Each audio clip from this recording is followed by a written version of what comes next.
This episode of Dorking Out is brought to you by the Bartlett Hoynes Campaign Committee. Bartlett for America. And the number 2. This podcast has a 2-drink minimum. Trust me, we sound a lot smarter, and you'll enjoy the podcast more with 2 drinks in you.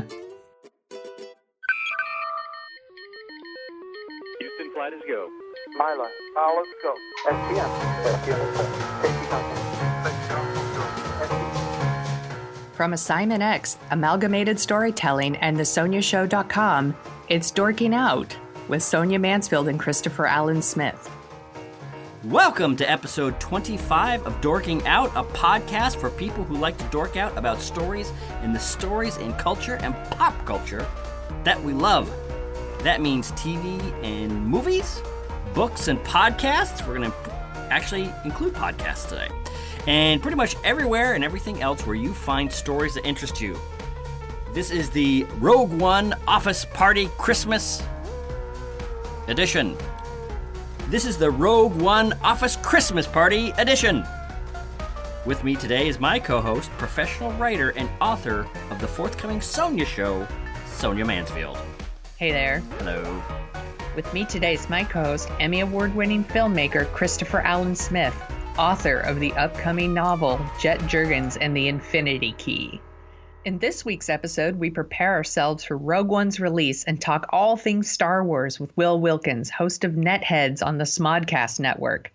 Then we get into the holiday spirit and review the Office Christmas Party movie. I screwed it up. That's okay. It's staying in. Keep going. You can do it. Did we like the raunchy comedy, or are we a couple of party poopers? You'll have to listen to find out. In our third segment, we know that Dorking Out is your favorite podcast, but what are our favorite podcasts? We share our top picks. And finally, David Tracy from the Chaos Group and my better half joins us for favorite headlines, and we talk about the recent podcast he hosted in which Deadpool director Tim Miller broke his silence about dropping out of Deadpool 2. And we answer a listener question. We've got a lot to talk about, so let's get this podcast started. This segment of Dorking Out is brought to you by Hope. The office holiday parties this weekend. Gary from accounting will be there. I heard that Gary and Susan in marketing broke up. This is your big chance to tell him how you really feel. Get hopeful.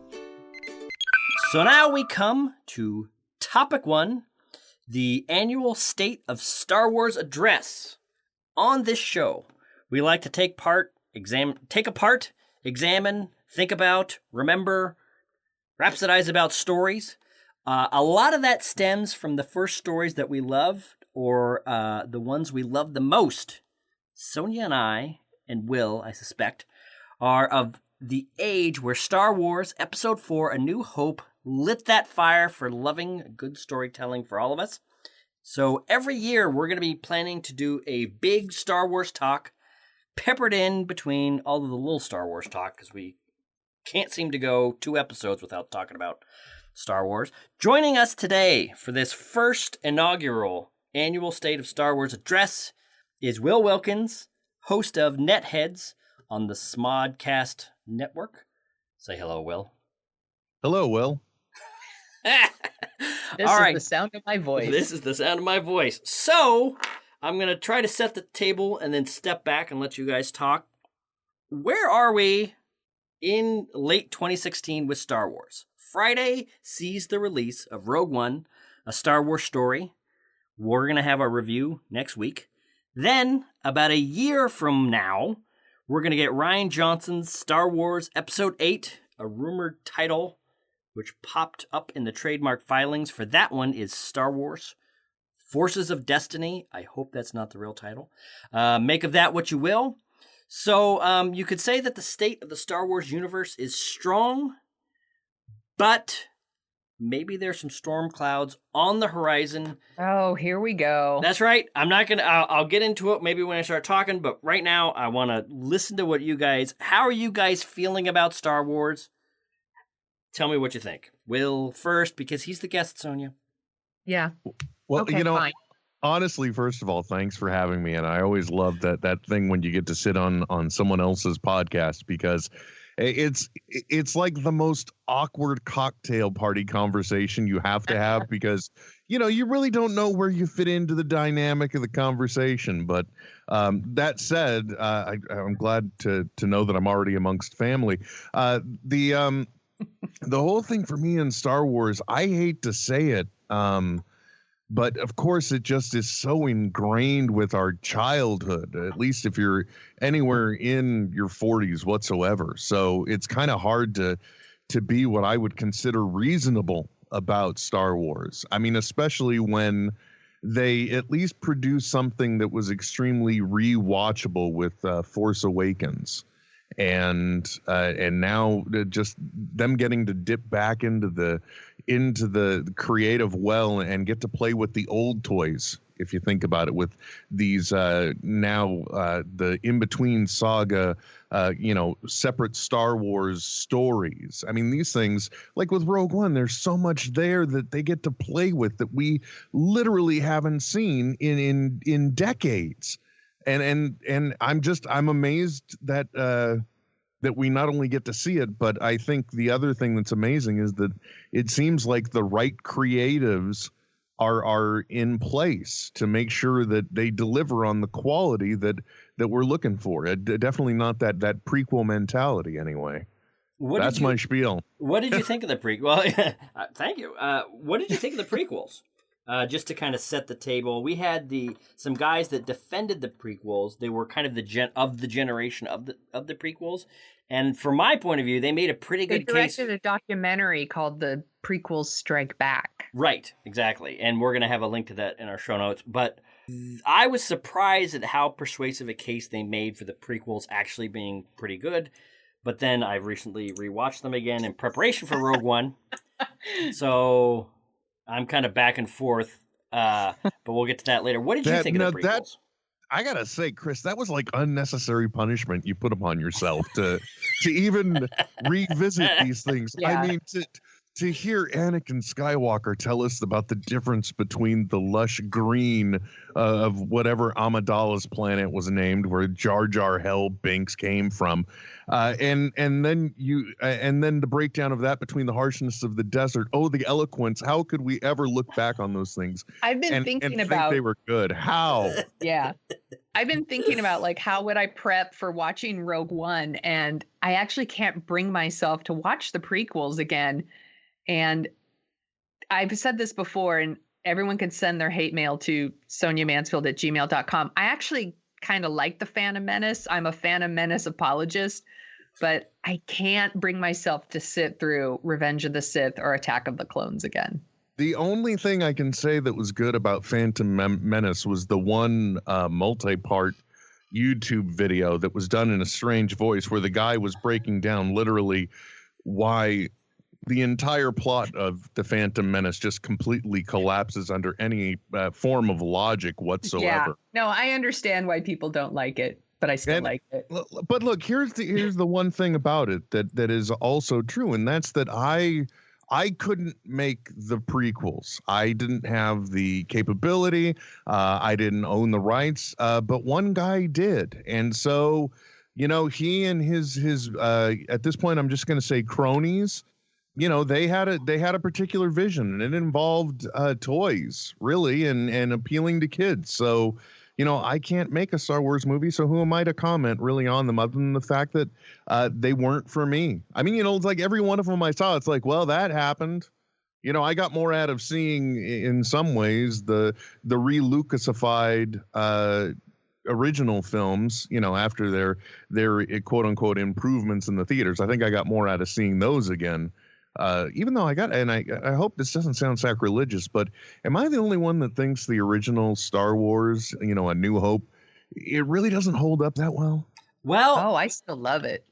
Here's the thing, and thank you for putting it like that, because I don't think it holds up as well. I think you're both wrong. An entire generation has a huge set, and I will include myself in this, a huge set of nostalgia goggles on when they watch those. And that's one of the most persuasive things about the guys that made the prequel Strike Back, is when they started talking about this element of A New Hope versus this element of the Phantom Menace, it didn't necessarily bring the Phantom Menace up that much, even somewhat it did, as brought A New Hope down. Well, and I think if, like, for me, it was after seeing the Phantom Menace, I went back and I rewatched A New Hope, and I kind of thought to myself, okay, well, I guess it does kind of make sense that that's the kind of movie that he would make now, because those were the two films that supposedly had the most George Lucas involvement in them, and they both kind of have the same structure, and they suffer from certain elements of logic, and somehow you get through the bad acting and everything's okay. Well, exactly. That's the thing. And Star Wars came along at a time when there was nothing like that on the landscape. I mean, the Phantom Menace had the unlucky fate to come out 3 months after The Matrix, when the world had changed. Modern blockbuster filmmaking had changed, and it, largely because of the world that Spielberg and Lucas created. And I think the Phantom Menace suffered for it. I strongly suspect that if the Phantom Menace had come out in 1977, it would be resting where A New Hope is now in the popular culture. That's just a suspicion. I could be wrong. I disagree. Yeah. Well, I don't have a TARDIS, so we'll never know. I think A New Hope still stands up really great, but like you said, I'm wearing my nostalgic, goggles.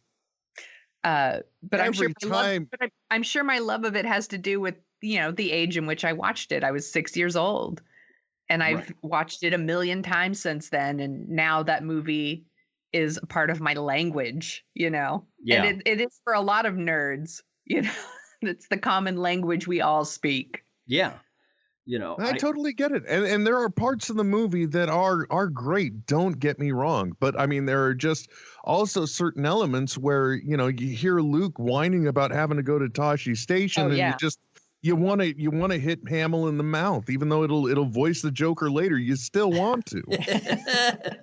So it's a toss up. But everything obviously matured and got better by the time they got into the second film, and I mostly connect with Empire, I think, on a Star Wars kind of level, because I spent way too many family trips to the drive-in falling asleep on the back shelf of the window of the car while the rest of the family was watching Star Wars. Mm-hmm. So, like, for me, I connect more with Empire, and I'm spoiled that way, because it really, structurally speaking, is one of the better stories that's told. Definitely. So. Empire is my favorite of all the movies. Yeah. Well, yeah, definitely. Now it's funny because we're getting a burst of tweets out today. At the time of recording of this, Rogue One has had its world premiere, and there's a lot of people tweeting up a crazy storm now about how it might be the second best Star Wars movie out there, which I don't even want to think about. But it's funny you should say the stuff about certain elements of A New Hope. And I think that is what, some of it's whiny, some of the acting's bad, but if you can get by that, there are magical, amazing moments that were so great that they launched an entire series. They transformed the movie industry. The importance of Star Wars, I don't think, can be overstated. But for me, the prequel trilogy, I think I've come around to the idea that there are three masterpieces buried under awful acting and awful dialogue.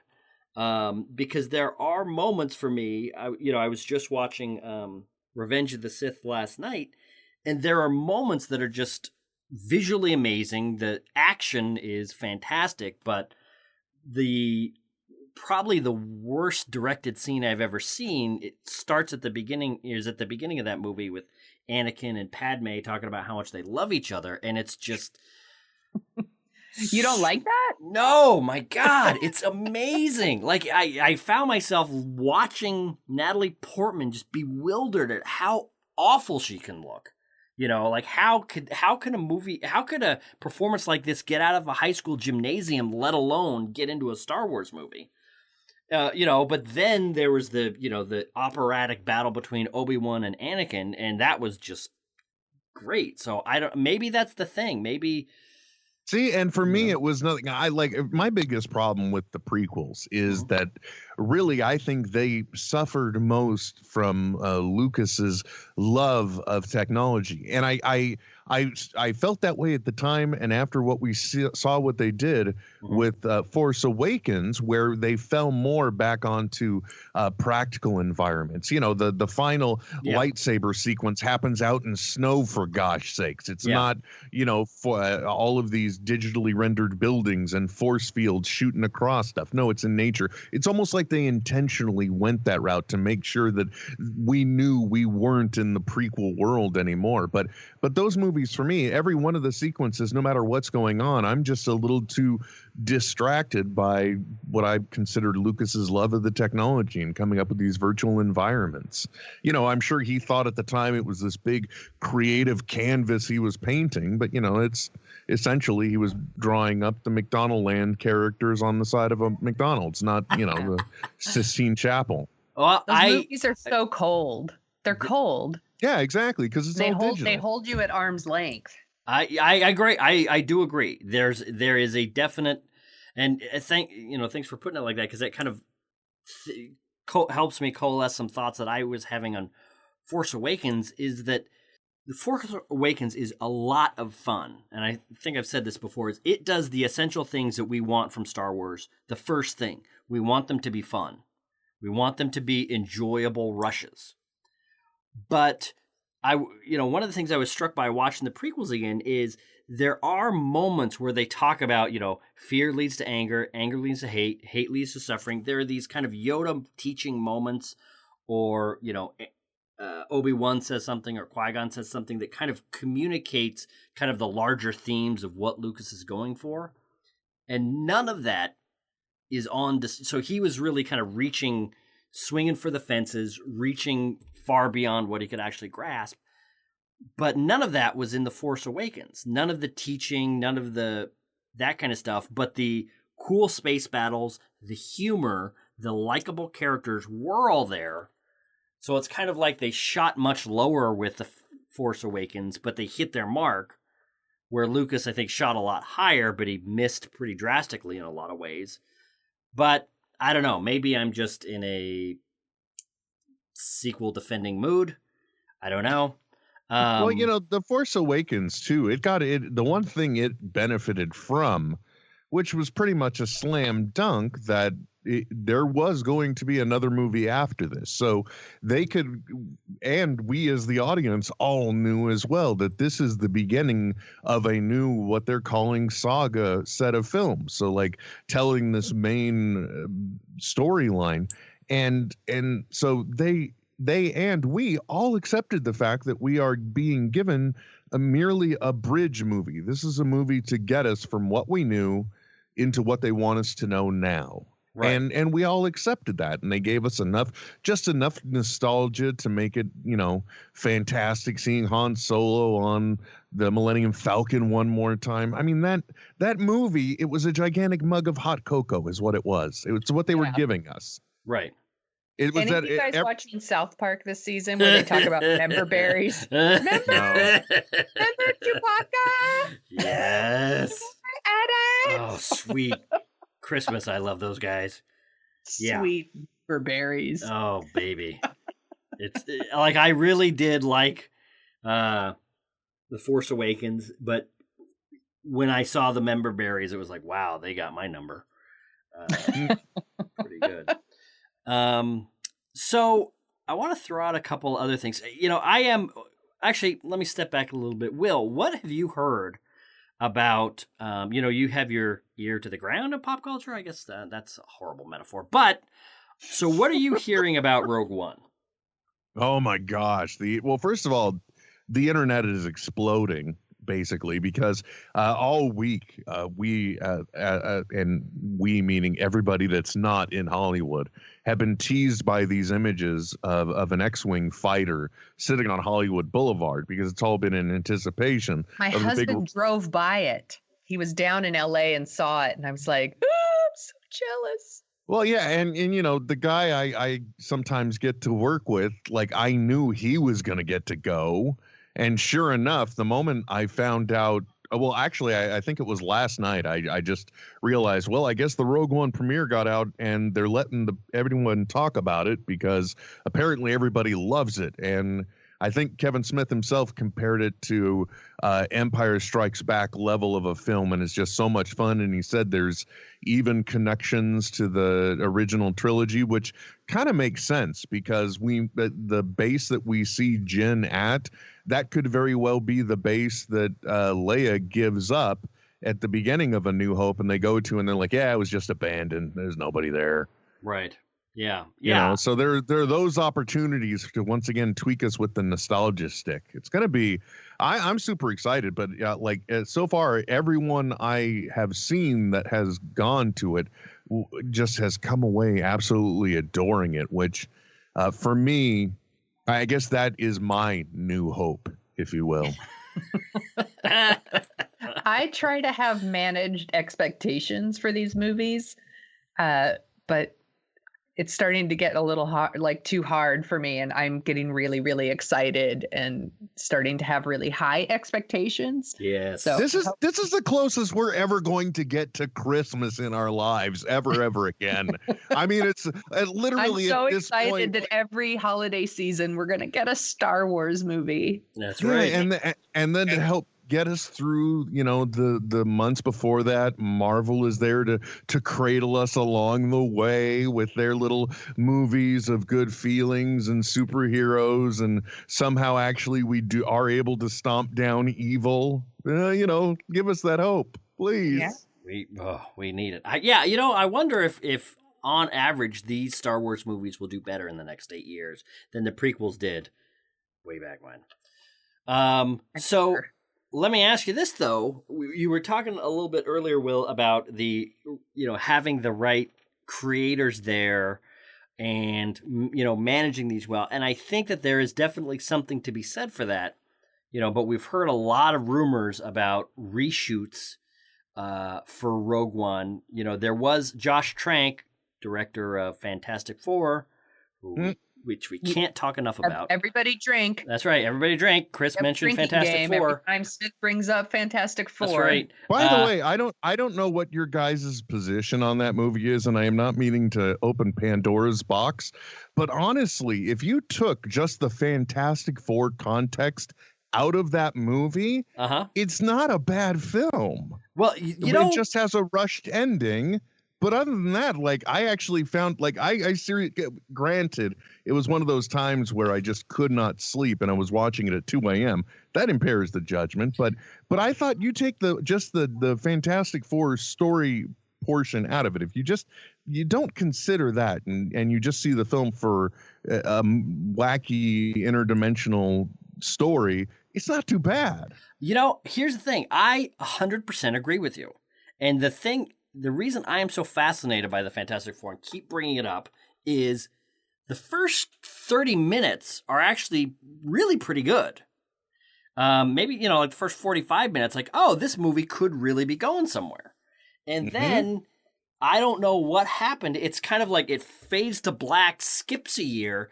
And I think I've said this before. It's almost like it skipped over the movie we wanted to see to some coda at the end or something. They have a little fight or whatever. But it's like it's a movie with a beginning and an end, and the center is just gone.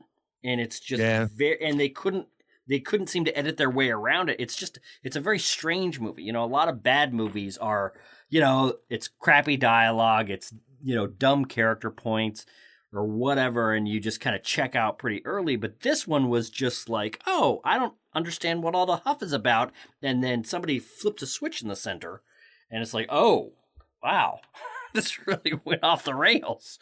So what I was going to say is, Josh Trank was supposed to do a Star Wars movie that got canceled. He was supposed to do a Boba Fett movie. So with the two standalones that have been talked about, there was a lot of talk about, or there was talk about an Obi-Wan standalone movie that seems to have faded away. And, are the hands on these films as sure as we would want? Because the other thing is we had, Tony Gilroy has come in, and there was a pretty credible story in the Hollywood Reporter talking about how he directed and rewrote a lot of Rogue One at $5 million for 6 months, which is, a very high rate of return for a director. So if Disney's paying that kind of money, he must be doing something big and important on that movie. I'm wondering if... one of the things that I have heard just through the same guy I referenced before, because really, he's really the only one I listen to. He's a great source. Well, I like the guy, and one of the things that we have to take with a grain of salt, and I feel weird talking about this in a way, talking about taking a grain of salt from the media, but in regards to Hollywood, I think when you have a property of this level, which is anything Star Wars related at this point, I think that there is such a financial consideration involved that when they have the resources they can to throw at people to maybe fine tune the action in a sequence or to add a little more character or a little more depth, if they have the ability to throw that money at it to guarantee a good return, they'll do it. So I don't really view reshoots themselves and rumor as being a sign of anything negative, especially since I think we heard the same thing about I think The Force Awakens itself, and it played out pretty darn well for me. So yeah, that's true. There used to be a time I'd be a little more concerned about it, but really, when they have the ability to just throw something that's testing a little low at a writer's room and at editors and additional directors, they'll do it, I think, because they're more interested in protecting their investment at this point. But luckily, that also I still feel coincides with certain creative forces that are at play. There is a certain direction, I think, that, after we're hearing the good things about Rogue One, now that people have seen it, I think that these are people that understand kind of the, not really even so much financial, but almost nostalgic obligation they have at this point to deliver quality product. Right. Yeah, no, that makes a lot of sense. And all my second guessing, the reviews are supposed to come out, I guess, Tuesday morning, Tuesday the 13th. So by the time most of you are probably listening to this, everything I'm saying will probably be shown up for being the pablum that it is. I have to stay off the internet all week long, basically. That's right.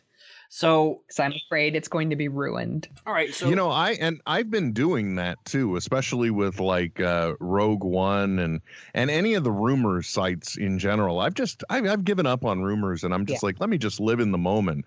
Yeah. But I gotta say though too that another one of the signs that Marvel/Disney knows people and how to appeal to them. Look at what they've done. They have the Rogue One premiere. And then the day before, they dropped the Spider-Man Homecoming trailer from Marvel. They're making sure that all we're doing is talking Disney product from end to end, podcast to podcast, all across the internet for this week. They're geniuses. They are. Yeah, no, it's amazing. I started listing all the things that I really enjoy in pop culture right now, and it is freaky how many of them are Disney. It's a small world after all. It's minute. It's a minute world. So, yes. Do you guys think there's going to be a time where literally Anaheim is just Disneyland? The park itself just consumes everything with like Avengers Land and everything else? Yeah, well, I do actually. And it's funny, I listened to a book on Disneyland a while ago. And yeah, they've bought up enough land around there for 2 more parks. They got Disneyland, then they have California Adventure, and then they could have 2 completely separate massive parks. So yeah, I definitely think. I'll give them all my money. I mean, take my money.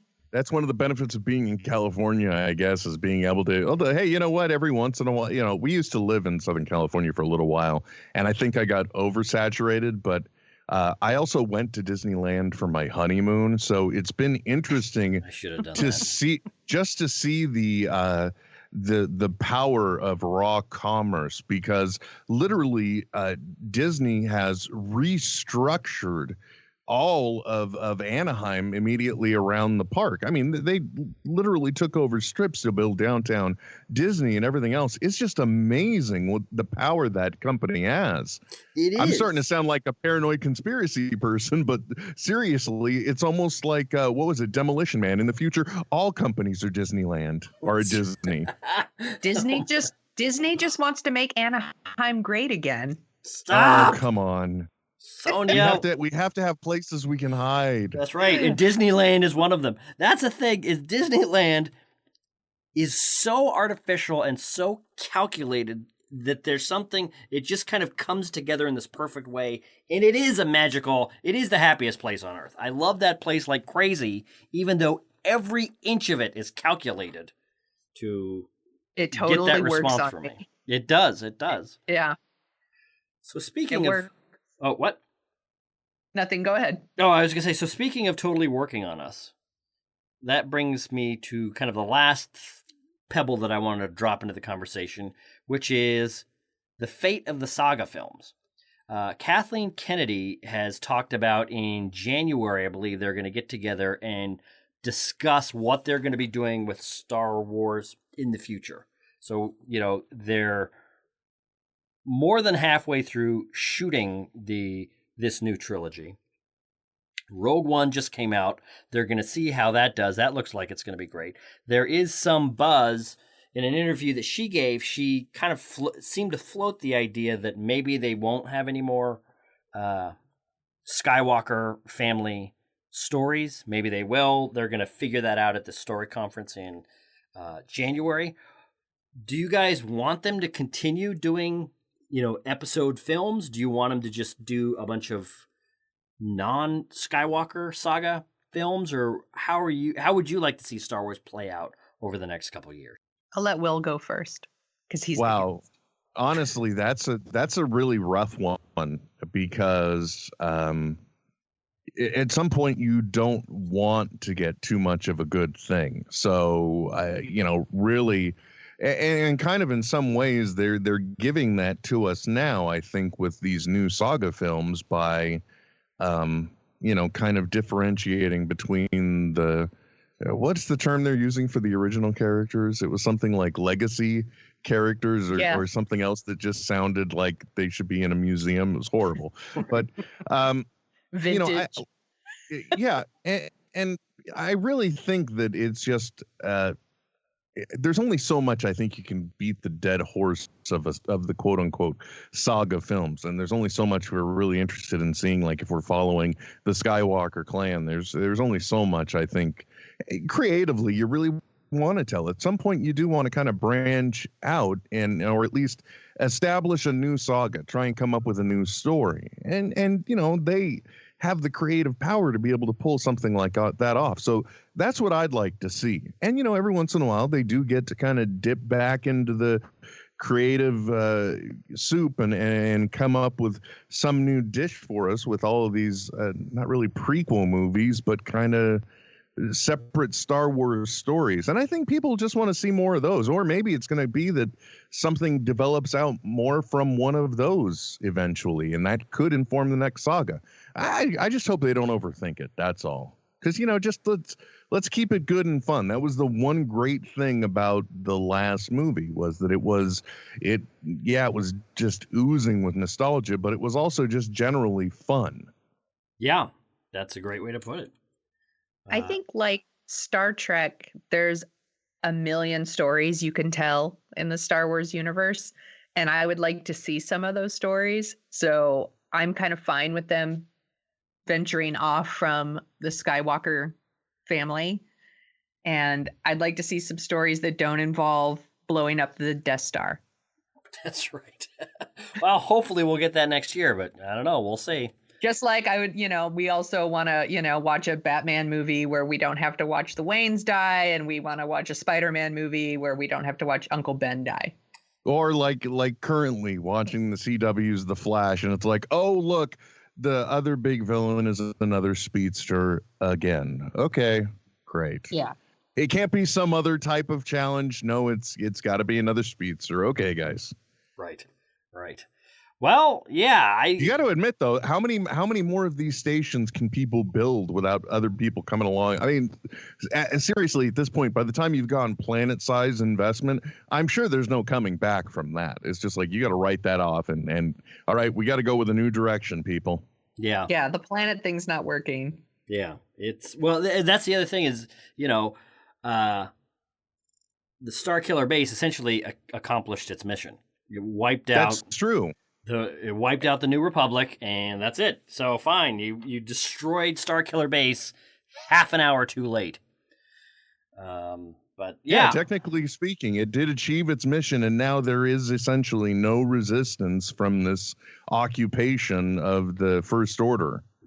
That'll be interesting to see.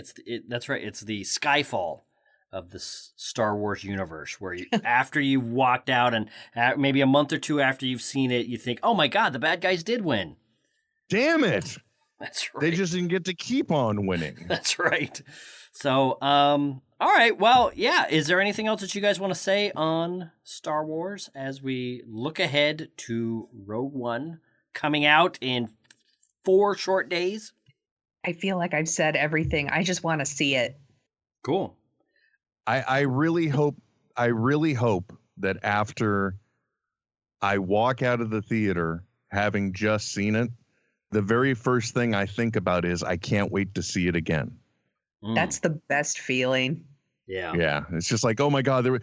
Because honestly, like even with Force Awakens, I had some of those moments because it was like, well, God, everybody was laughing really loud there. And there was another line and I didn't get to hear that. And, right. And the good news is I can actually sit through the rest of this movie just to hear that one part. So awesome. Let's hope I get that again. That's where I'm at right now. I mean, and plus I am just hoping that we do get some type of good quality Star Wars related story every year until we die.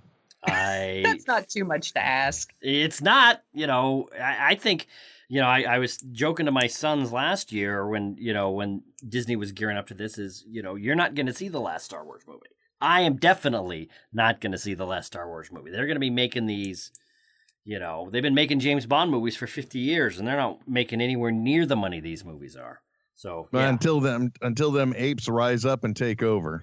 That's right. So Will, where can people find you on the internet? Oh, really easy. Smodcast.com. Just Netheads is right there. That's really about it. I've got other stuff on there. Oh, Twitter, NetheadWW. That's me. Cool. All right. Well, thank you. I'm horrible at the social media game, by the way. It's just like, it's one of those things. I don't want to say it's my blinking 12 o'clock VCR, which in itself is already a dated reference. I'm not very good at staying on top of promoting across all platforms. I don't know how people do it. You know what? You should hire Sonia. Sonia can do it because I don't do it. God knows. Sonia it's my job. So that's where you can find him, kids. Tweet at Will. He may or may not read it at some point. More than likely, I will. I don't know what it is. Even though I'm horrible at playing the promotion game on social media, I do love seeing how media gets social on it, and I love tracking it. It's kind of like, I never would have thought we would have gotten to the point where I could look at Twitter and go, oh, what has the president-elect said now? But now that's a game I get to play every day. So, hey, I got that going for me. Sad game. So that's the reason I've stayed off Twitter lately. All right. That helps. So, and on that note, A New Hope arrives Friday. Go check it out. We will have our review a week from today. This segment of the Dorking Out Show is brought to you by Dread. The office party is this weekend. Everybody in the office knows that you and Susan in accounting broke up. Pam in HR has had a crush on you for years, and you just know she's going to get drunk and throw herself at you again. You need Dread. Topic 2, Office Christmas Party. We're going to review it. It's a raunchy comedy that's about, you guessed it, an office Christmas party. Very obscure. Very obscure title. Very clever name. It stars TJ Miller from Silicon Valley, Olivia Munn, Jennifer Aniston, Courtney B. Vance, and my longtime celebrity crush, Jason Bateman. as the employees of a company called Xenotech, and they throw a huge holiday office party to impress a client. And of course, everyone drinks too much, does drugs, hires prostitutes, and gets naked, which happens at pretty much every office holiday party I've ever been to. That's right. And this is probably going to be really surprising to people, but I kind of liked this movie. I thought it was funny. Yeah, keep going. I want to hear you out on this.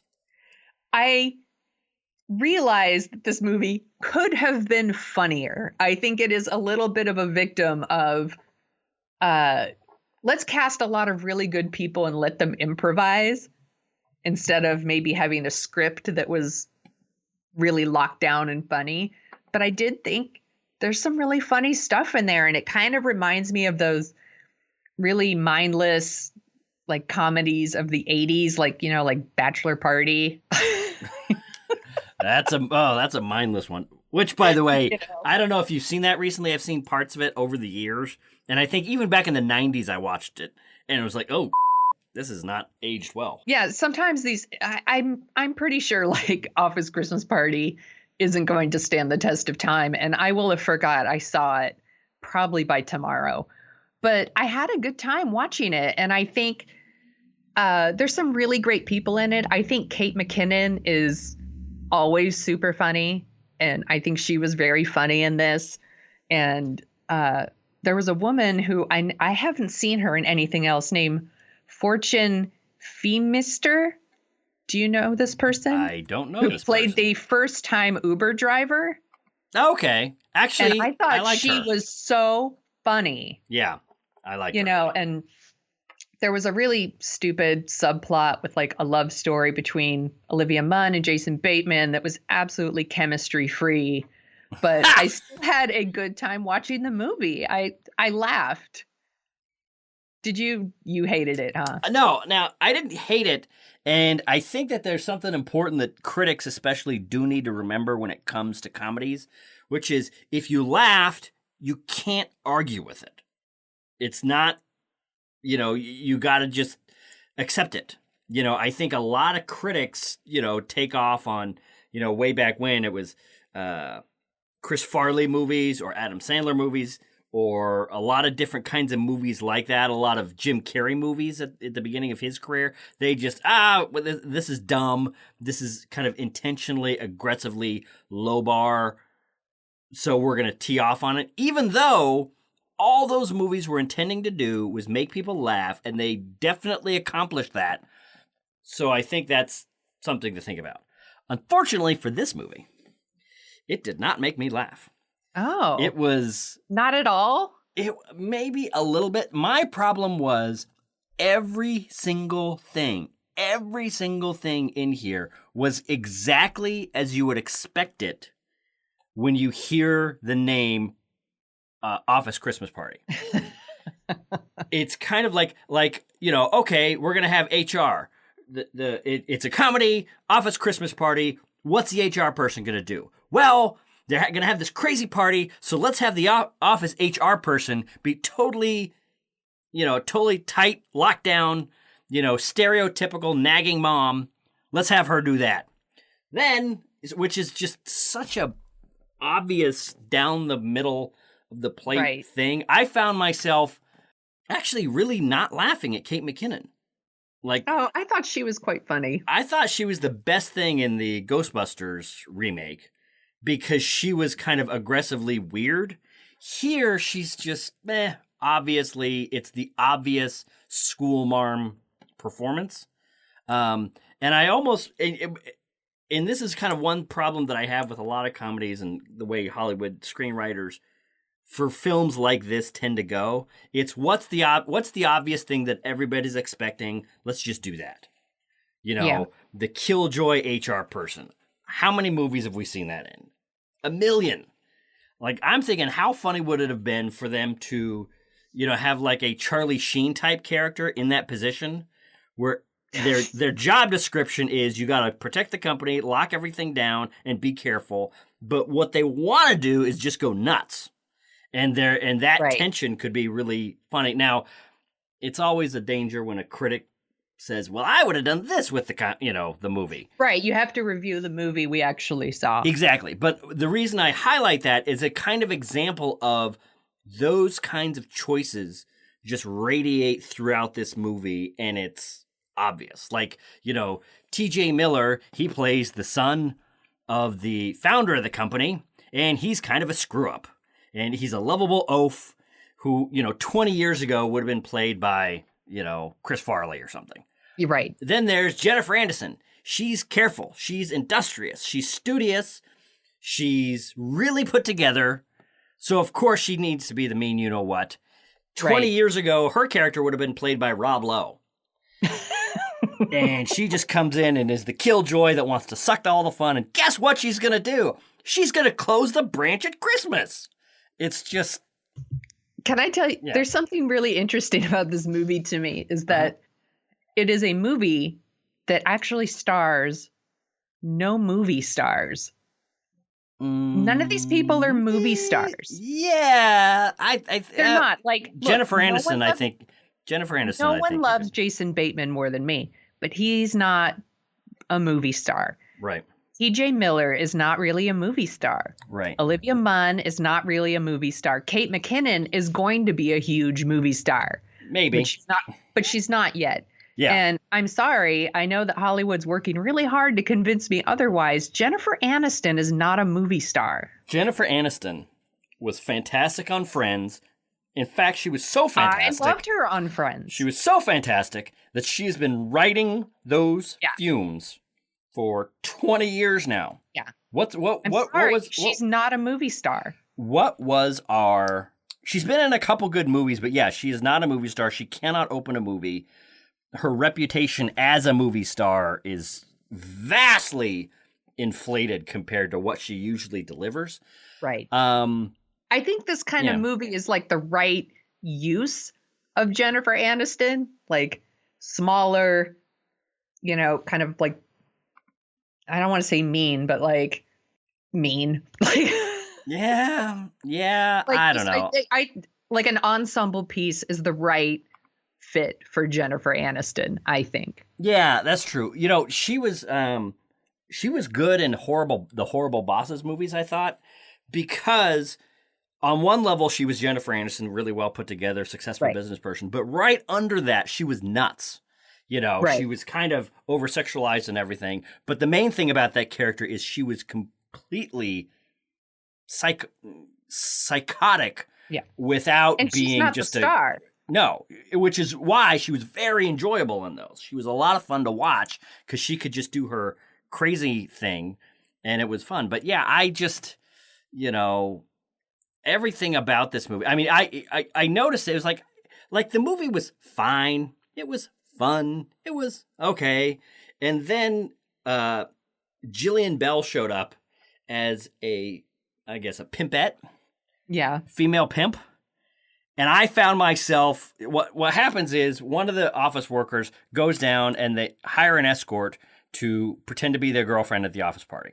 So he goes down to the parking garage, car drives up, escort gets out, and then the escort's pimp gets out, and she starts acting like a typical, very supportive, very in your corner soccer mom, which I thought was really funny. And I found myself wanting to follow that car as she drove away into the night. It's like the movie that I wanted to see drove onto the screen, surprised me for a moment, and then drove off. And pretty much for the rest of the movie, I was like, man, I really would rather go that way. You know what I mean? And it was just, Olivia, what's irritating about this is, let's look at these. Jason Bateman was really fun. Olivia Munn is able to deliver a fun performance. She was fun. TJ Miller is a fun performer. Jennifer Aniston. Kate McKinnon's a fun performer. Courtney B. Vance, who was fantastic earlier this year in The People vs. O.J. Simpson, and I think might come up in our end of the year best lists. He was great. Rob Corddry, he's fun. Vanessa Bayer, she's fun. But the movie, you think about all those performers and they were just kind of all bleh, It doesn't add up, this to the sum of its parts. No, it's an aggressively mediocre movie. It has some kind of plot where Olivia Munn is coming up with some technology that's going to save the company, and it's just like, all right, who cares? And they happen to accidentally... Oh my God, I so didn't care because I actually went to the bathroom when she went to like save, and I came back and my friend Kate's all, oh, she fixed the internet while you were away. Exactly. They do this thing where they just happen to destroy the entire internet in Chicago, and then she has this thing where anything that's plugged in, and then, everybody's internet comes back up in such a way that no one in this city would really notice or care about that, this one company saved the city, it was just... See, now, what's funny is you clearly didn't like it as much as me, but I'm still agreeing with like a lot of what you said, but it did make me laugh. So yeah, I think that's... So I have to say, I have to be honest. Yeah, that's true. And I don't want to take away from that.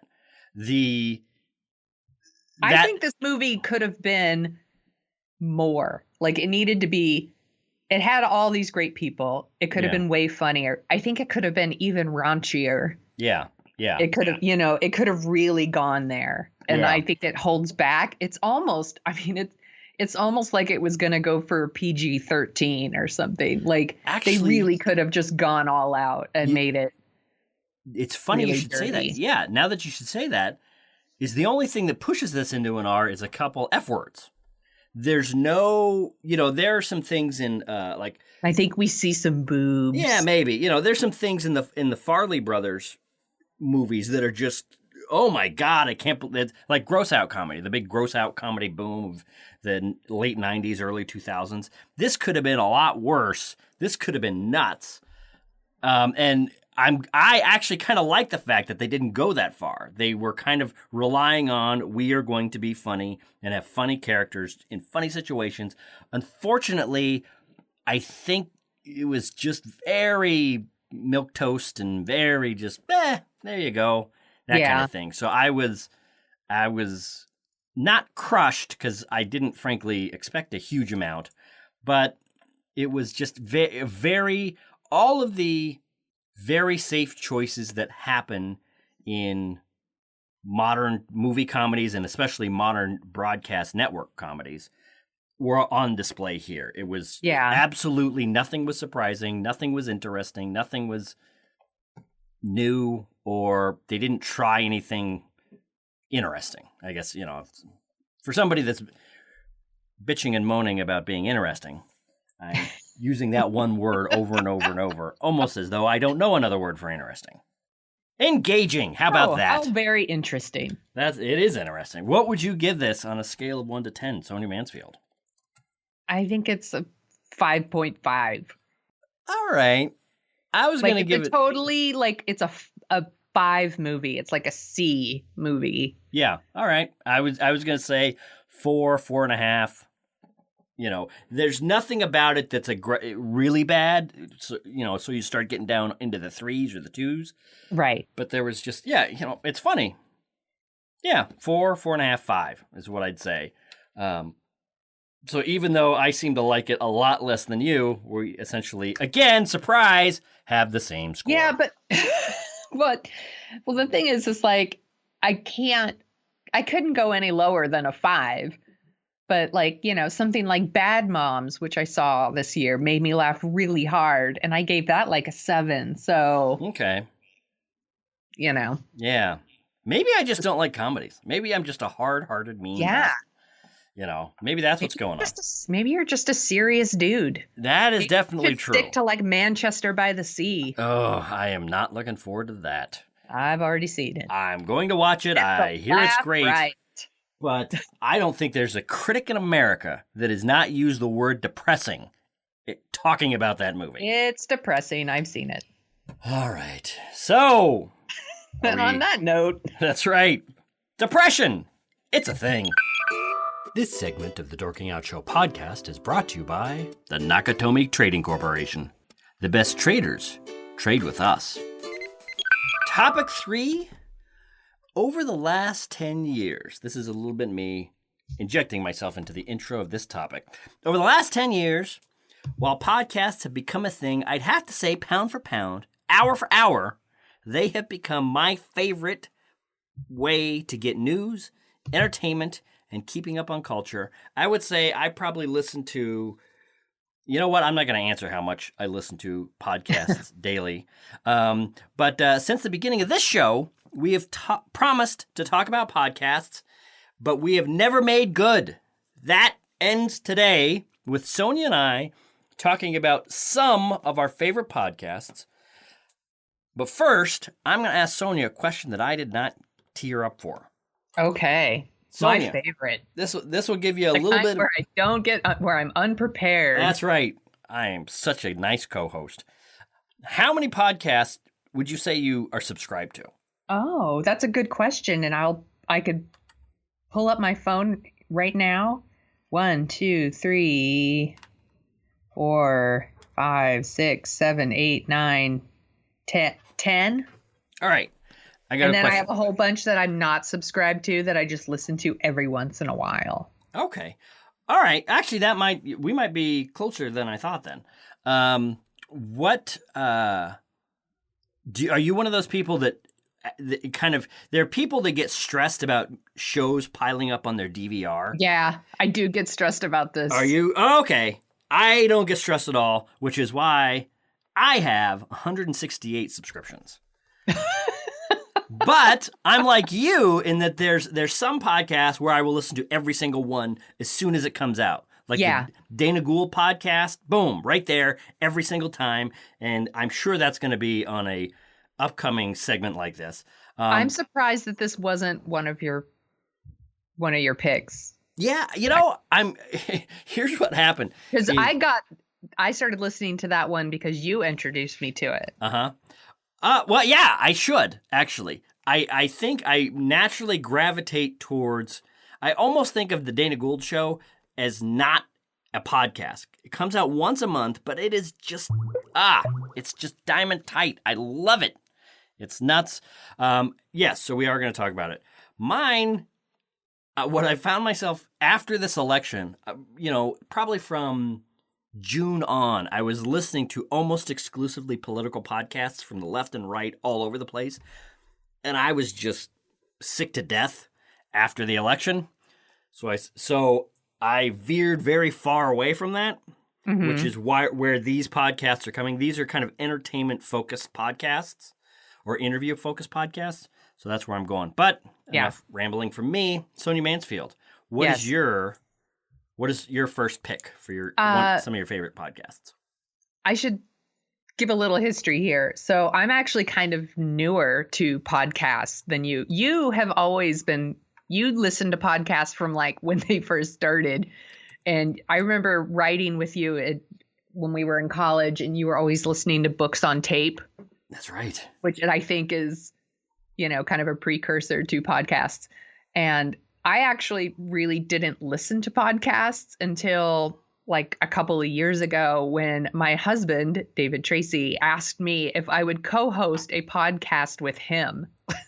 That's right. Old Movies, New Beer. And I was like, well, if we're going to do this, I guess I should listen to some podcasts. And so I did some Googling, and that's how I found one of the first ones I started listening to, and it is still my favorite. This is the one I listen to it like the second, like the day it comes out, like I stop whatever I'm listening to, and this is the one I listen to. That's right. Is F This Movie, which we hosted by Patrick Bromley, who we had on the show back in October. And we're going to beg him to come on again. And I am such a nervous like fangirl that I'm surprised I made it through the episode, like, because I'm a huge, huge fan of F This Movie. And I don't know, maybe you guys haven't heard of it. You don't listen. Patrick Bromley and writers from his website, fthismovie.net, talk about movies every week. So sometimes they talk about new releases. Sometimes they talk about old movies, not super old movies, but some old movies. And what I love about it is they are not movie snobs. It's like listening to your friends talk about movies, but they're smarter. Right. And I think they're very insightful.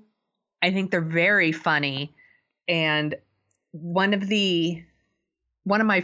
of my favorite podcasts of theirs are, they talk about James Bond movies. Which will come up again here in a minute. Yes.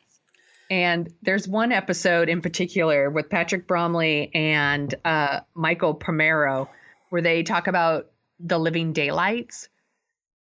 I was like listening to it, like sitting in like the waiting room at Kaiser to like get blood work or something. And I was laughing out loud. People were looking at me like I was a crazy person, because I am a crazy person, but also because it was just so funny. I got it.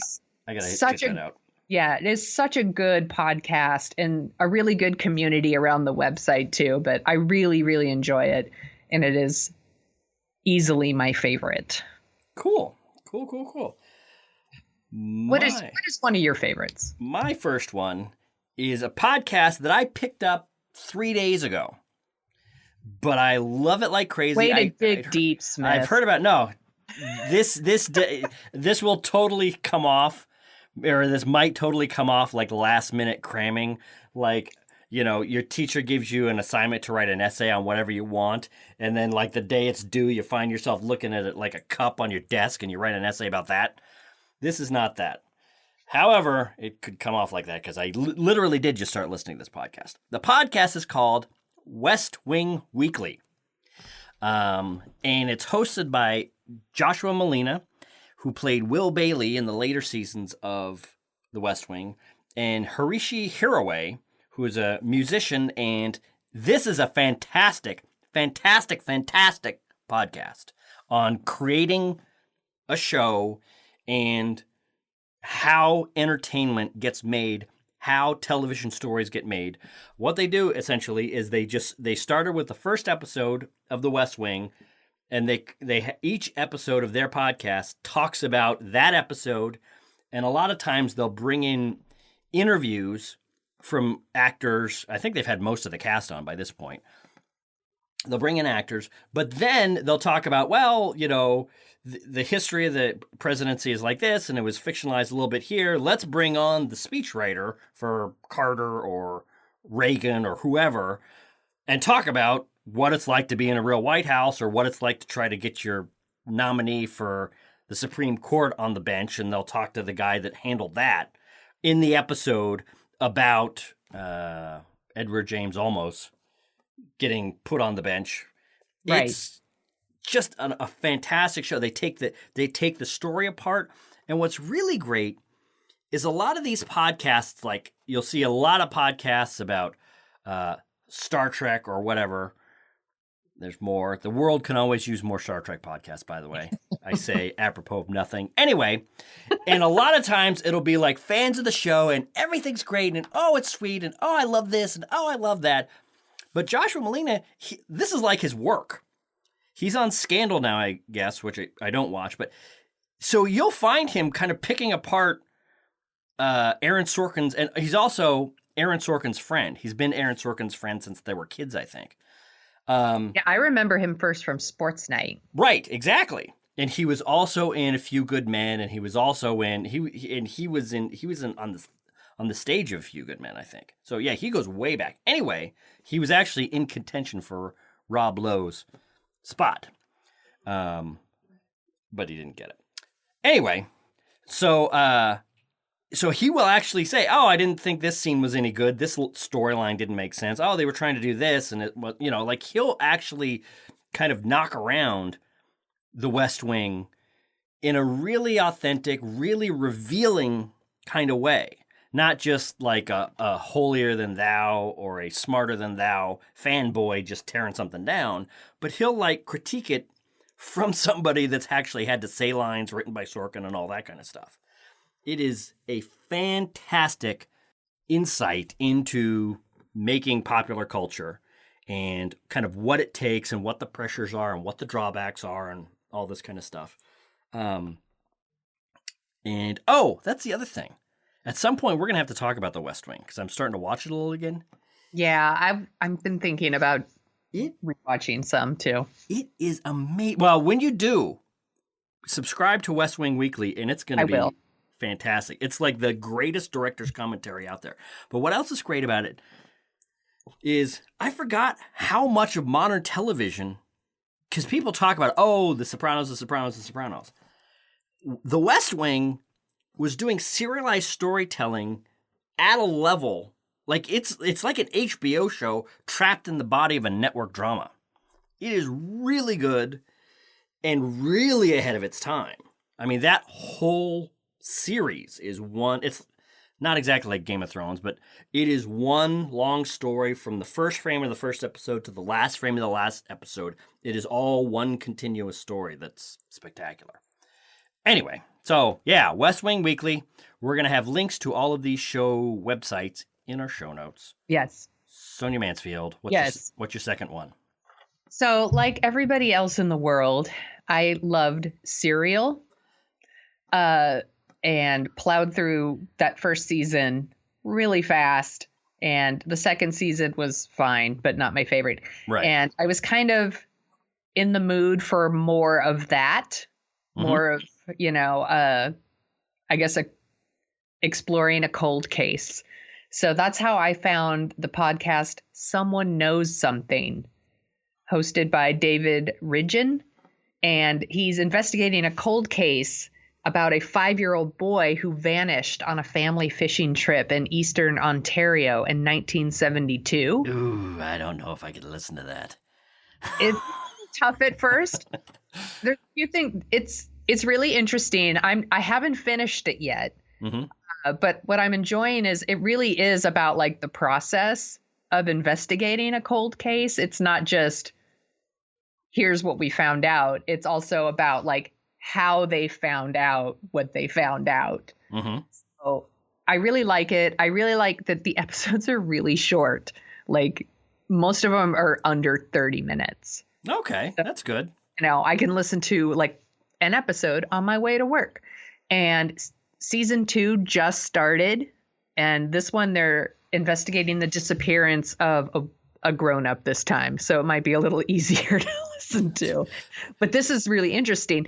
On December 31st, 1997, like New Year's Eve party broadcast on live TV, this woman, Cheryl Shepard, accepted a marriage proposal from her boyfriend, and then 2 days later, she disappeared. Ooh.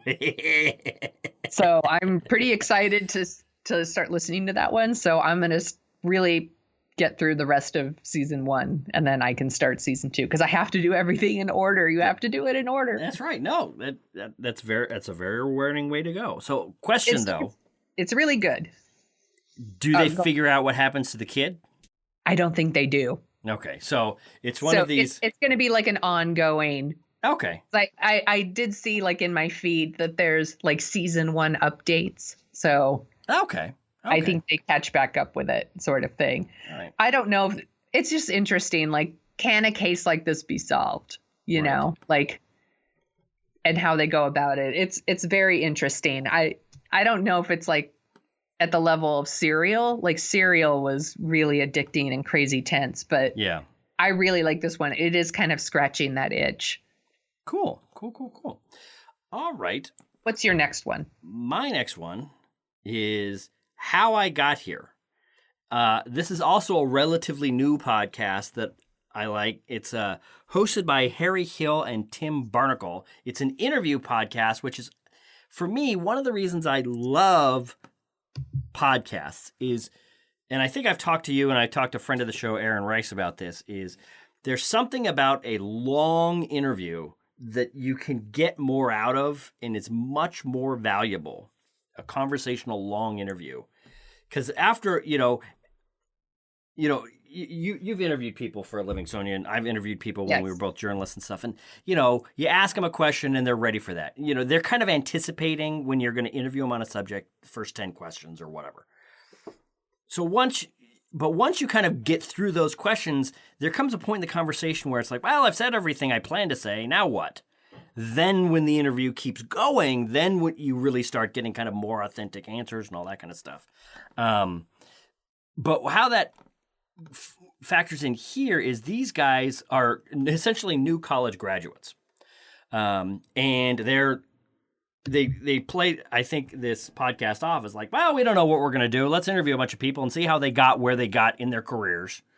And, That's a really good idea. Exactly. That was my thought. Like, this is almost like, what should I do with my life? And then they talk to, they've talked to Ken Burns. They've talked to Doris Kearns Goodwin. They've talked to a lot of, serious people. And it's just really, really interesting. Like, they're really good. They did Oscar Nunez, who was on The Office. They talked to Willie Geist, who is, like a morning host. It's a lot of really interesting stuff. And it's just their interviews are just really very simple, very stripped down, and really good. It's kind of one of those podcasts where there's nothing to it, in a sense. It's just, we're going to interview these people and ask them good questions and listen to what they say and give them the space to talk. And it's fantastic. And what's funny is the URL for this podcast is Hi Podcast. I saw that. Which I was all, what happened here? Like, this is weird. And then I realized how I got here. Yes. It's like, oh, I mean, because I almost wonder if they've gotten like a third of their audience from marijuana enthusiasts looking for something to listen to. Yeah, so it's fantastic.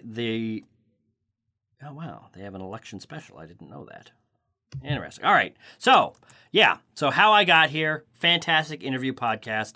Sonia Mansfield can regale you with tales of me watching Charlie Rose in college, which I got to say, that guy is really fallen off. But that is the kind of two people talking at each other for an hour, and that's when you get the best insights into who they are and what they're doing. So How I Got Here, fantastic podcast. Sonia Mansfield, what's your last podcast?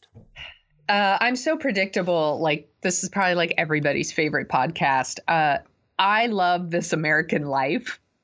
It is one of the first ones I started listening to after, F this movie. And I just love, it introduces me to so many news stories, and it's like getting like a little, like, I don't know, it like gives me humanity every week. Like, here's some humanity for you, Sonia. Like, especially they did an episode right after the election where they interviewed people from all around the country, like on both sides, like people who are happy and people who are super sad about the election results. And it is so interesting, and it really like has you look at things or listen to things that you wouldn't normally listen to. And it's really good. And I just I love it.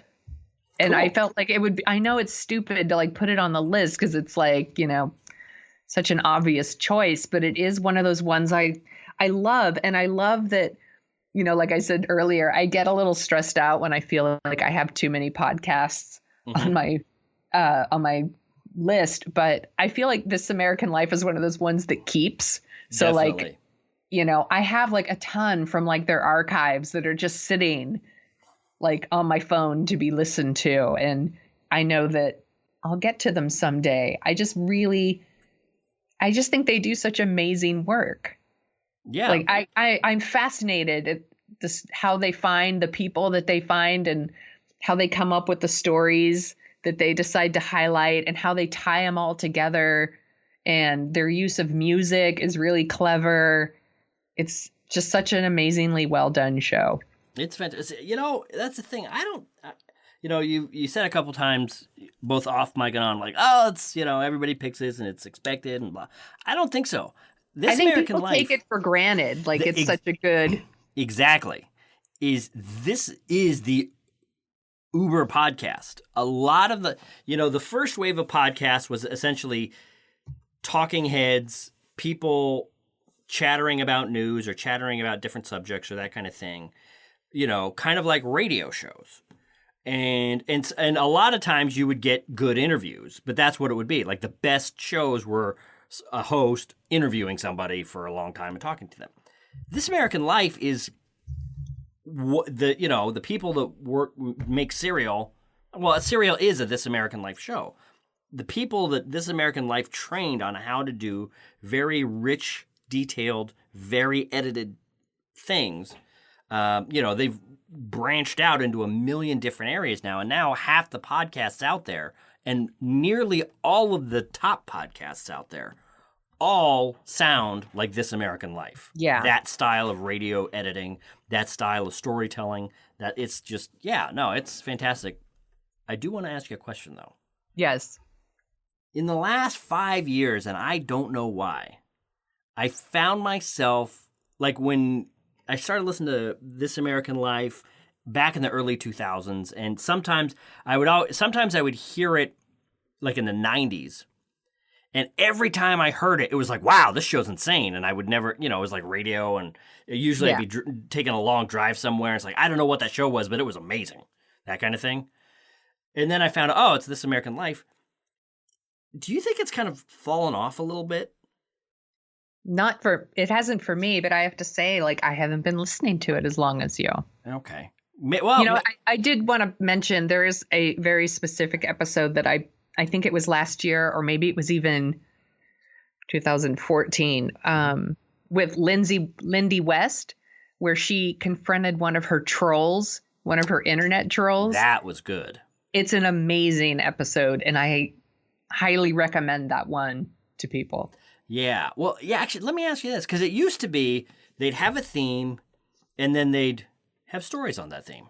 Yes. But then they do things like, we're going to stay at this car dealership for a week, and whatever happens here happens. Or we're going to stay at this all-night diner and talk to people to come in. And so you could see them trying to push the boundaries of the storytelling they were doing and not just do the same thing over and over and over. But for some reason, and they seem to be trying to do that more and more, I just found those ones, I don't like those as much. That's the thing, and I think that's why I've kind of fallen off, is because you used to be able to depend. You're going to have very well written shows, very well written subjects, and you're gonna have 4 or 5 things, and they're all gonna be diamond tight and great. Yeah.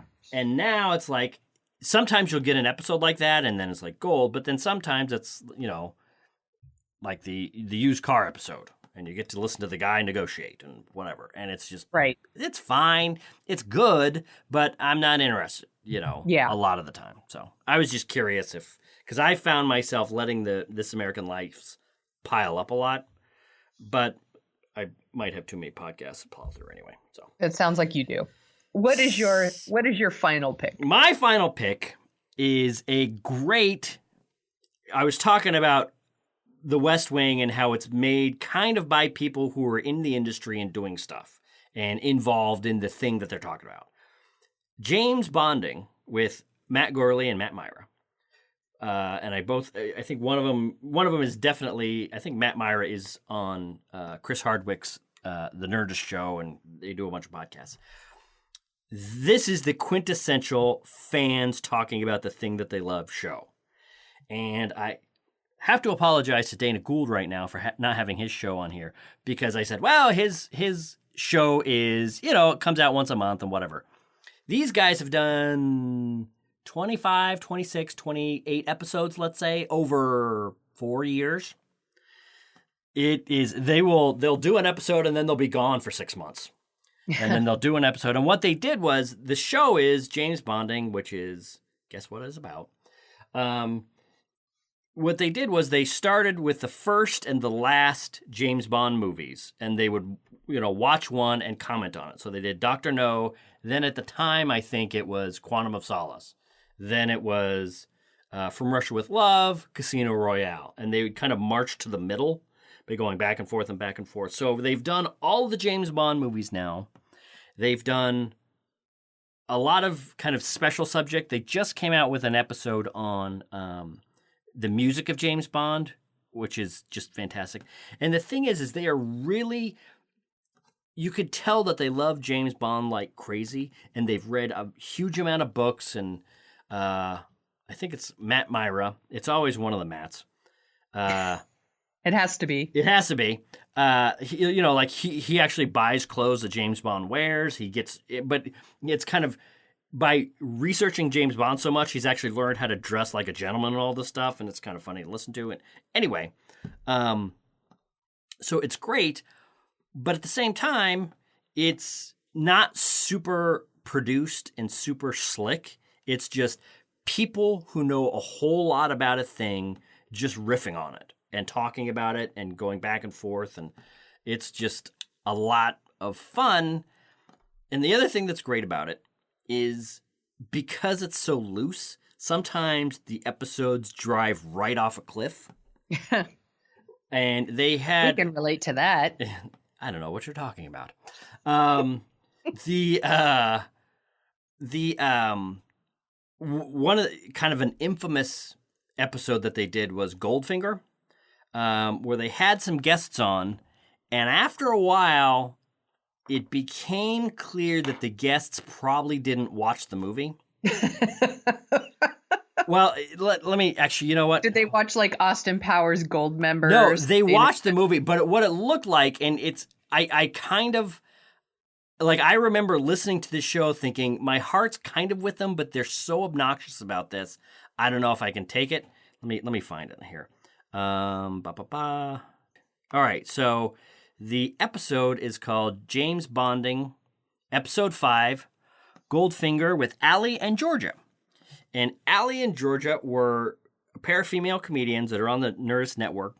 And they're, very leftist, very feminist, very whatever. So, of course, when you have them watching a very early James Bond movie with no context or anything, there is a lot that modern women might not be thrilled with. Right. Which is understandable.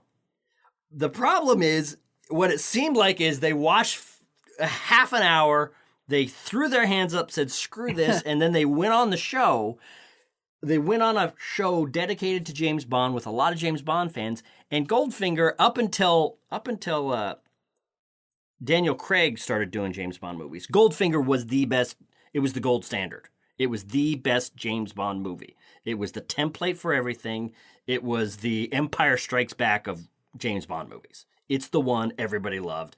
And they lit this thing on fire. Like, I've never think, but their mistake was it became obvious they didn't really watch it. So then it's like, well, we don't even care about what the show's about. We don't care about what our hosts are asking us to do by being on the show. We're just going to tear off on this thing.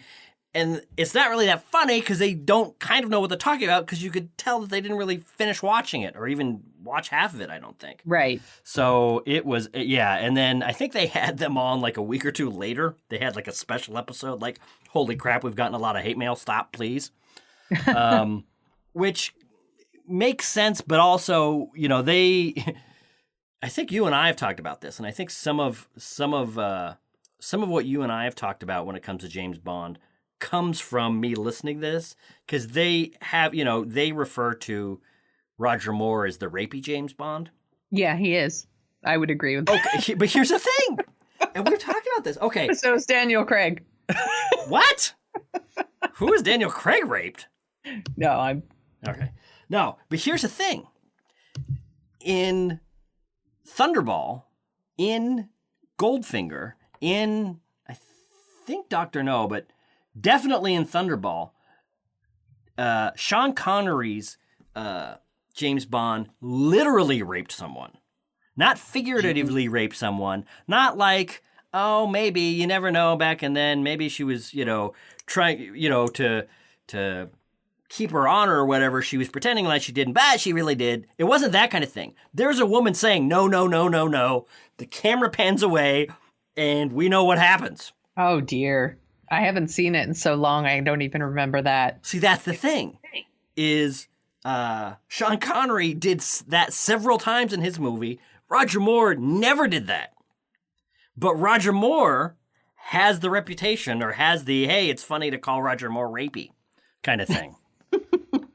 So, anyway. So, that was it.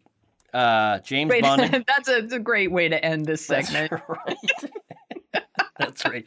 It is. Go listen Talk to about it. how rapey James Bond is. Yay! Well, and that is something that I like about the show is that they love this thing, but it's been around for 50 years. So if you watch, Daniel Craig in Casino Royale. Yeah, not everything's going to stand the test of time, and yeah, and what we want from our movies change and what's appropriate. Right.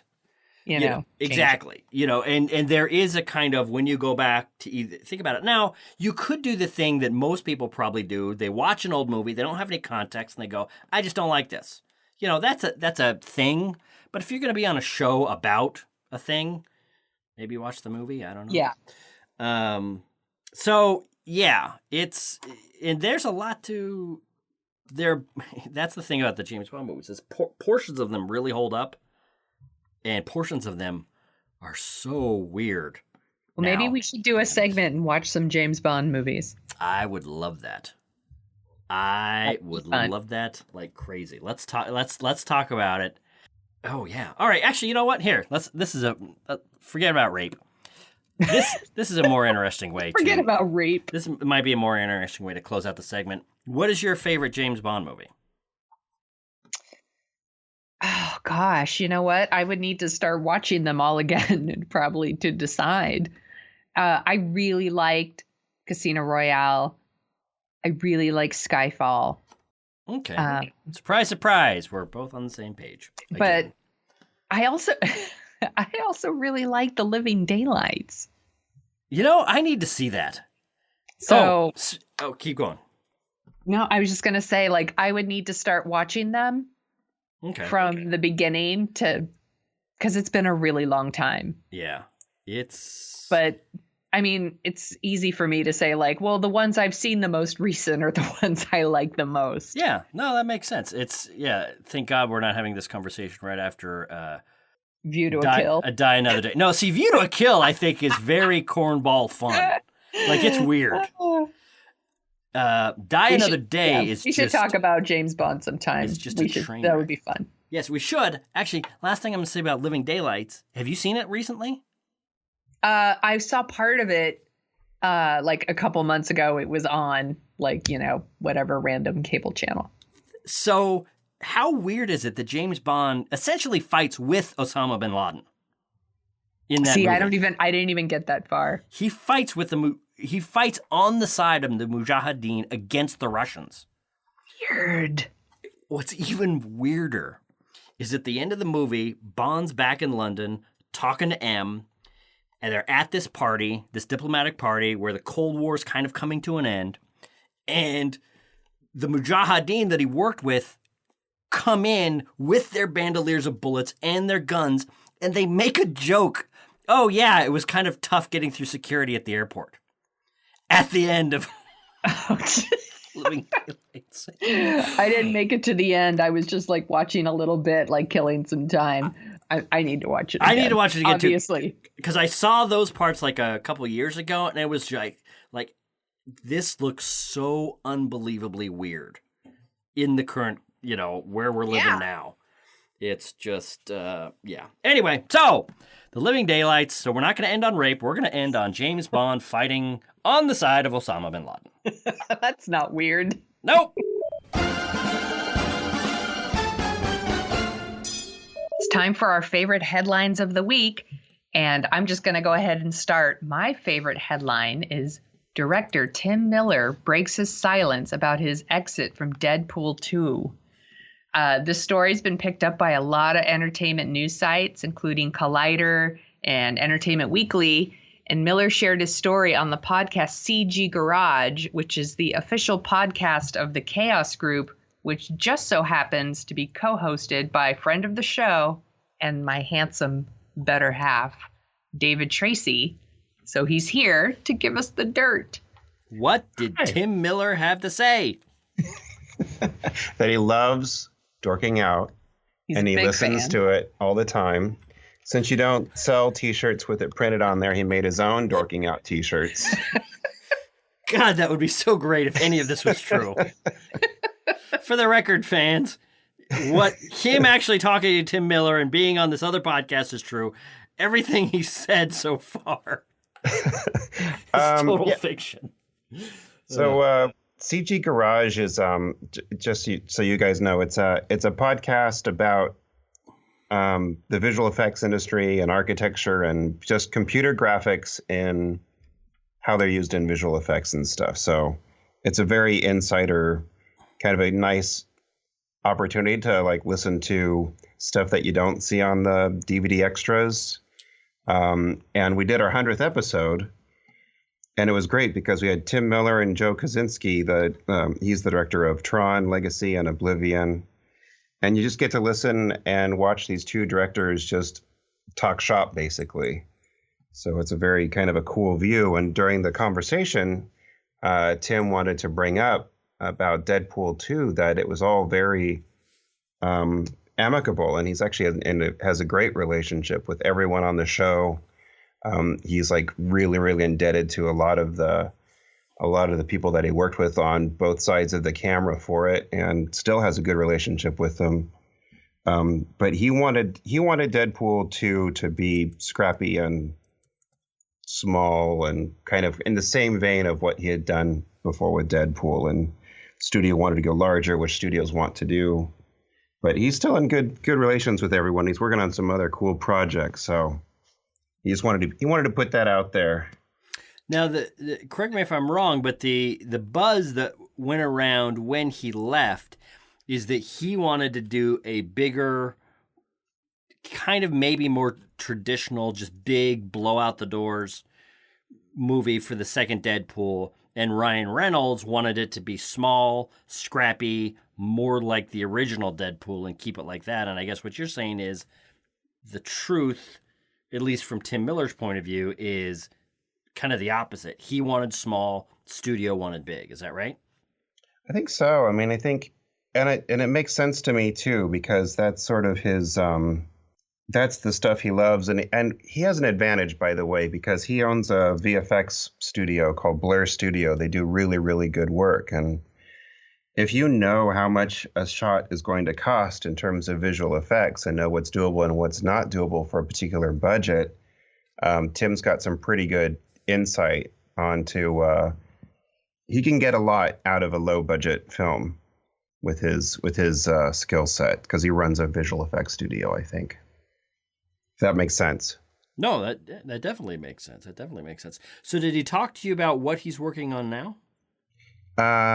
Not specifically, but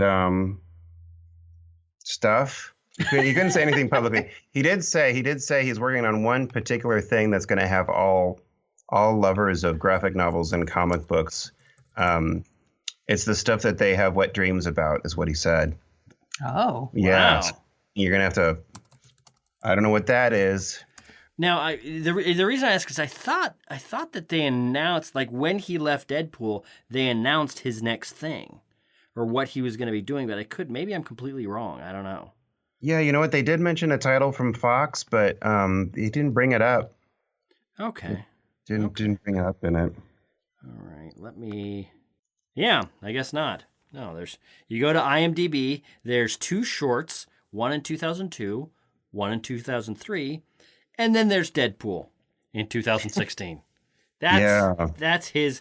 For the record, I think my directing credits on IMDb are longer than his. But humble brag. His is much better. So no, that's I've got the numbers, but he's got the quality. He mentioned on the podcast that one of the first things he ever did was So You Have an STD, an instructional film.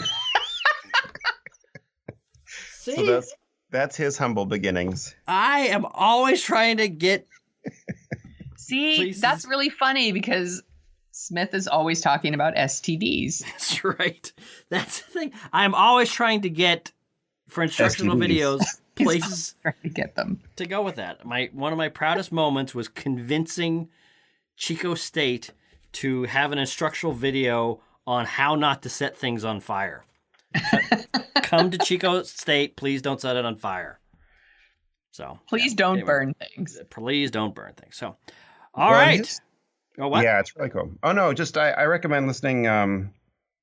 There's a lot of really good insight in this particular episode of the podcast, so I recommend it. And we'll have links to the podcast in our show notes. Definitely we will. And on the blog post as well.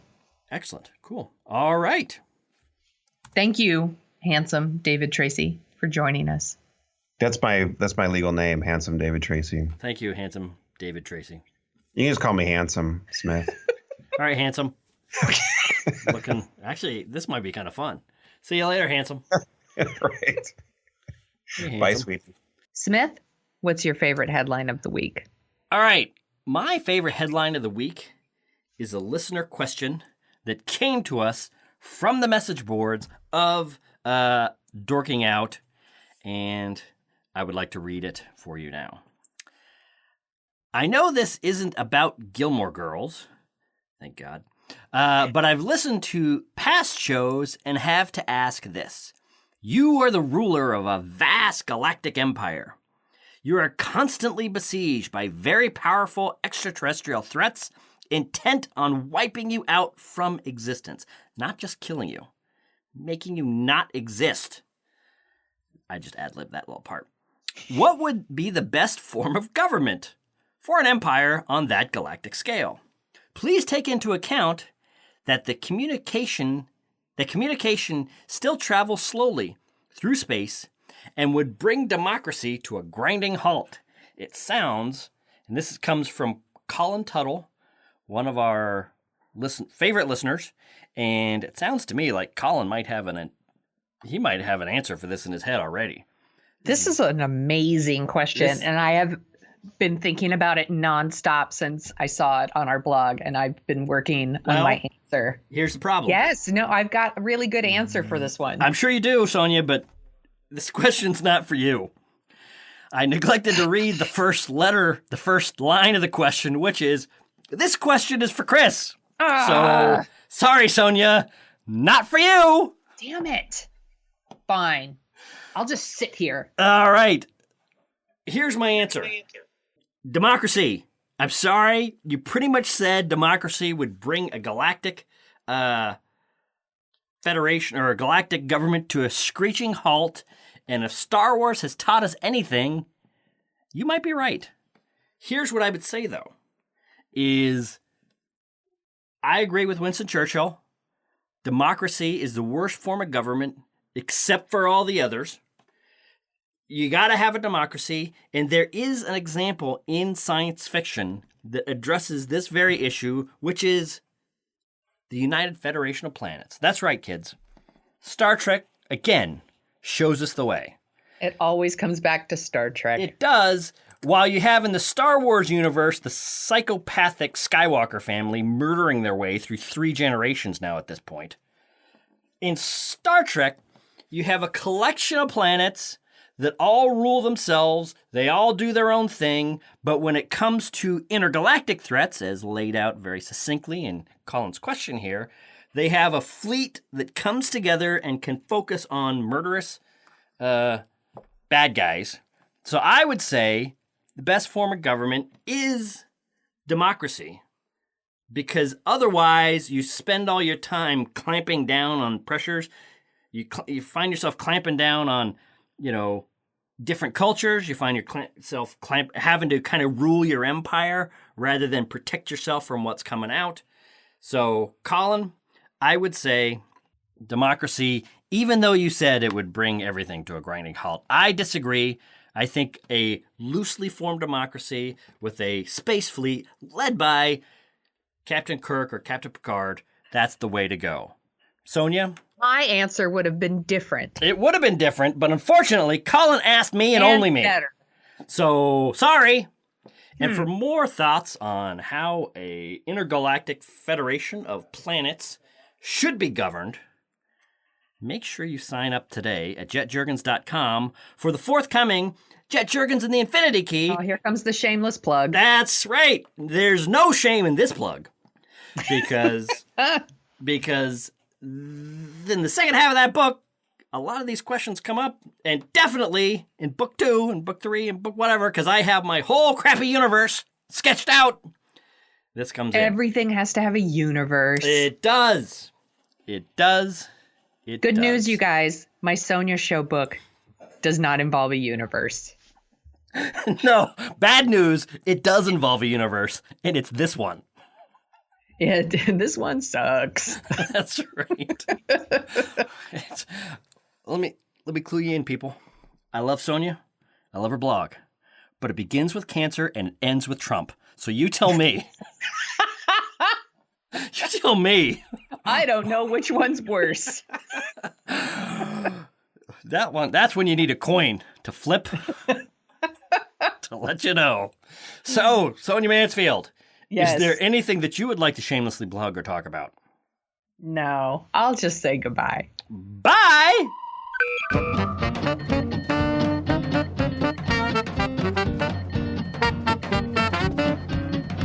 The Dorking Out Show is on Twitter at Dorking Out Show, where you can find Chris at Jet Jurgens and Sonia at The Sonia Show. You can read about Sonia's random adventures at thesoniashow.com and track the slow and creeping progress of Chris's novel and his other hijinks at jetjurgens.com. You can find out more about The Dorking Out Show at dorkingoutshow.com. While you're over there, you can support us by giving us a review on iTunes. We have a handy-dandy iTunes link to whisk you right back to 2007, where you can leave your review and 5-star rating in iTunes. We'd do it for your podcast. Want to dork out even more? Well, you can sign up for our newsletter, where you'll get all the headlines we use as fuel for the show. That's it for this week. Thanks for listening.